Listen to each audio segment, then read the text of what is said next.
શિક્ષણ મંત્રી ડોક્ટર કુબેર ડિંડોરે વિદ્યાર્થીઓને શુભેચ્છાઓ પાઠવી છે। ધોરણ 10 અને 12ની બોર્ડની પરીક્ષા પર શુભેચ્છાઓ પાઠવી શિક્ષણ મંત્રીએ કહ્યું, મહેનતનું પરિણામ પરીક્ષામાં દેખાડવાનો અવસર છે। સુચારુ રૂપે પરીક્ષા યોજાય તે માટે શિક્ષણ વિભાગ તૈયાર છે। જિલ્લા કક્ષાએ અને રાજ્ય કક્ષાએ કંટ્રોલ રૂમ તૈયાર છે। વિદ્યાર્થીઓ તણાવ મુક્ત રીતે પરીક્ષા આપી શકે તેવી તૈયારીઓ કરવામાં આવી હોવાનું જણાવ્યું।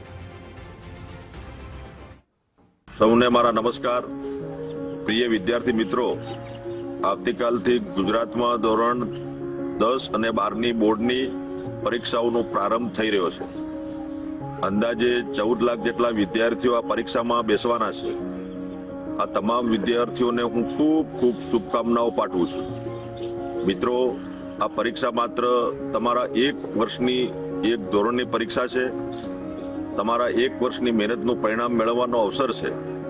આપના ગુરુજનો, શિક્ષકો પાસેથી મેળવેલા જ્ઞાનને વ્યક્ત કરીને તમારી મૌલિક કુશળતા અને જ્ઞાન શક્તિને પ્રસ્તુત કરવાના ઉત્સવ છે।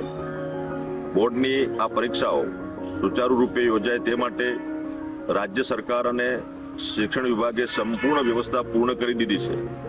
રાજ્ય અને જિલ્લા સ્તરે કંટ્રોલ રૂમ તૈયાર કરવામાં આવ્યા છે, જેથી તમામ વિદ્યાર્થીઓ તણાવ મુક્ત બનીને હળવાશભર્યા માહોલમાં પરીક્ષા આપી શકે। મિત્રો, આપ સૌ ખૂબ સફળતા પ્રાપ્ત કરો અને આપની શાળા, સમાજ અને રાષ્ટ્રનું નામ રોશન કરો એવી હું હૃદયપૂર્વકની શુભેચ્છા પાઠવું છું। આપ સૌ નવા ભારતનું નિર્માણ કરવામાં સક્રિય ભૂમિકા ભજવશો એવી શ્રદ્ધા રાખું છું। સૌને મારા પુનઃ નમસ્કાર, શુભકામનાઓ, ધન્યવાદ।